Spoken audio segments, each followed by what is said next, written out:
Diet করছেন, হাঁটছেন, কম খাচ্ছেন, তবুও পেটের ভুঁড়ি একটুকু কমছে না। এটা আপনার দোষ না। আপনার শরীরের ভেতরে এমন কিছু একটা হচ্ছে যেটা চর্বি বার্ন হতে দিচ্ছে না। আজকে আমি বলবো ঠিক ৬টি কারণ কেন আপনার পেটের ভিতরে জমে থাকা সেই বিপজ্জনক ভিসেরাল ফ্যাট বার্ন হচ্ছে না এবং এখনই আপনি কি করতে পারেন। আসসালামু আলাইকুম। আমি doctor ARM Jamil, functional and integrated medicine consultant. অনেক সময় ওষুধ থাকে কিন্তু সুস্থতা আসে না। কারণ রোগের মূল কারণ বা রুট কজ খোঁজা হয় না। আমি এবং আমার সঙ্গে কাজ করা উচ্চ প্রশিক্ষিত ফাংশনাল মেডিসিন চিকিৎসকদের টিম বিশ্বাস করে খাবার, লাইফস্টাইল, সাপ্লিমেন্ট এবং ন্যাচারাল থেরাপির সমন্বয়ে দীর্ঘমেয়াদী সুস্থতা অর্জন করা সম্ভব। এই ভিডিওগুলো শুধু দেখার জন্য নয়, এগুলো জানার জন্য, বোঝার জন্য আর জীবন বদলানোর জন্য। আপনার একটা শেয়ার হয়তো কারো বছরের পর বছর জমে থাকা কষ্টের সমাধান করে দিতে পারে। তাই ভিডিওটি ভালো লাগলে শেয়ার করুন, চ্যানেলটি ফলো এবং সাবস্ক্রাইব করুন, আর পাশে থাকুন সুস্থতার সত্যিকার জ্ঞান ছড়িয়ে দিতে। তবে মনে রাখবেন, এই ভিডিও শুধু সচেতনতার জন্য। নিজের চিকিৎসা শুরু করার আগে অবশ্যই আপনার ডাক্তারের পরামর্শ নিন।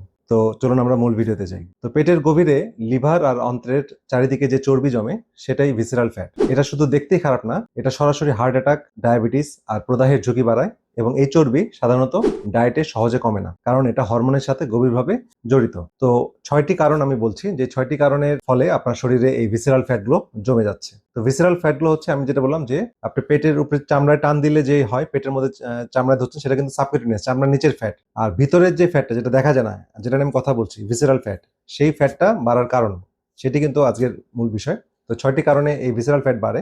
সেই কারণগুলো, প্রথম যে কারণটি বলবো সেটা হচ্ছে বেশি পরিশোধিত কার্বোহাইড্রেট খাওয়া।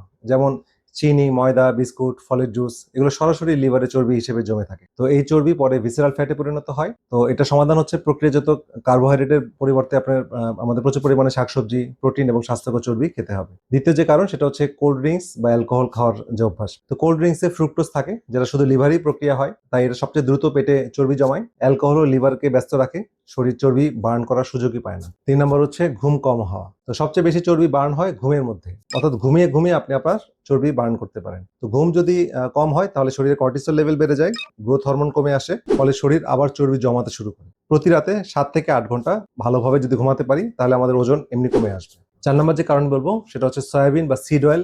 এটা একটা কারণ। তো সয়াবিন, সানফ্লাওয়ার, ক্যানোলা, এই যে তেলগুলো, এগুলো প্রদাহ বাড়ায় এবং লিভারে চর্বি জমায়। তো বাড়িতে ঘি, নারিকেল তেল বা অলিভ অয়েল, এগুলো ব্যবহার করা শুরু করতে হবে। ঠিক আছে, তাহলে আমাদের দ্রুত ফ্যাট গুলো কমে আসবে। ৫ নম্বর যে কারণটি বলবো সেটা হচ্ছে বিভিন্ন মানসিক চাপ। তো দীর্ঘমেয়াদী স্ট্রেস কর্টিসল বাড়ায়, আর কর্টিসল রক্তে শর্করা বা গ্লুকোজ বাড়ায় এবং এটা ইনসুলিনকেও বাড়ায়, অর্থাৎ ইনসুলিনকে সক্রিয় করে, ইনসুলিন রেজিস্ট্যান্স করে। আর যত বেশি ইনসুলিন রেজিস্ট্যান্স হবে, তত পেটের মধ্যে চর্বিগুলো জমতে থাকবে এবং চর্বিগুলো বার্ন হবে না। তো প্রতিদিন হাঁটুন, আপনি ভালো মিউজিক শুনতে পারেন, কোরআন তেলাওয়াত শুনতে পারেন, মেডিটেশন করতে পারেন এবং পর্যাপ্ত ঘুমাতে হবে। ৬ নম্বর যে কারণটি বলবো সেটা হচ্ছে অন্ত্রের প্রদাহ।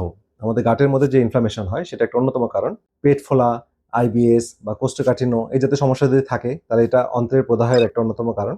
মানে অন্ত্রের প্রদাহের কারণে এই সমস্যাগুলো হয় এবং যেটার কারণে আমাদের মেটাবলিজম ব্যাহত হয় এবং আরো চর্বি জমে। তো প্রক্রিয়াজাত খাবার বাদ দিতে হবে, কেফির, সাওয়ার ক্রাউট, তারপর বিভিন্ন প্রোবায়োটিক রিচ খাবার, এগুলো বেশি করে গ্রহণ করতে হবে। তো এখন আমি সংক্ষেপে কিছু সমাধানের কথা বলি। সেটা হচ্ছে, প্রথম সমাধান আমরা নিতে পারি লেবু এবং Apple cider vinegar.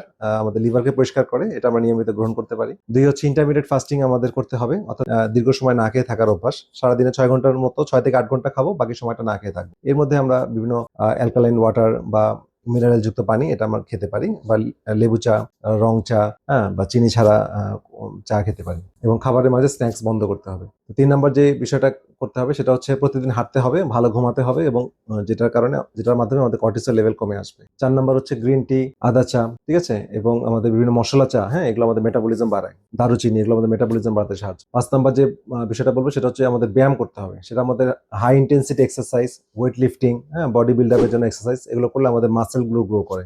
Muscle grow করলেও আমাদের এই ভিসেরাল ফ্যাট কমে আসবে। ৬ নম্বর যে বিষয়টা খেয়াল করতে হবে সেটা হচ্ছে ডিম, মাছ, মুরগি ইত্যাদি, মানে যে ভালো প্রোটিন যুক্ত খাবার আমাদের গ্রহণ করতে হবে। যত ভালো প্রোটিন আমরা গ্রহণ করব, তত এই যে ভিসেরাল ফ্যাট, এটার পরিমাণ কমে আসবে। তাহলে আমরা যেটা দেখলাম সেটা হচ্ছে, পেটের ভিসেরাল ফ্যাট কমানো মানে শুধু চেহারা ঠিক করা না, এটা আপনার হার্ট, লিভার এবং পুরো শরীরকে রক্ষা করে। তো ভিডিওটা ভালো লাগলে অবশ্যই লাইক করুন আর চ্যানেলটা সাবস্ক্রাইব করুন। কোনো প্রশ্ন থাকলে কমেন্টে লিখুন। আর ভিডিওটা জনস্বার্থে আপনার বন্ধু বান্ধব, পাড়া প্রতিবেশীর মাঝে যত বেশি প্রচার করবেন, তত বেশি তার উপকৃত হবে ইনশাল্লাহ। তো পরবর্তী ভিডিও দেখা আমন্ত্রণ রইল। সে পর্যন্ত সবাই ভালো থাকেন। আল্লাহ হাফেজ।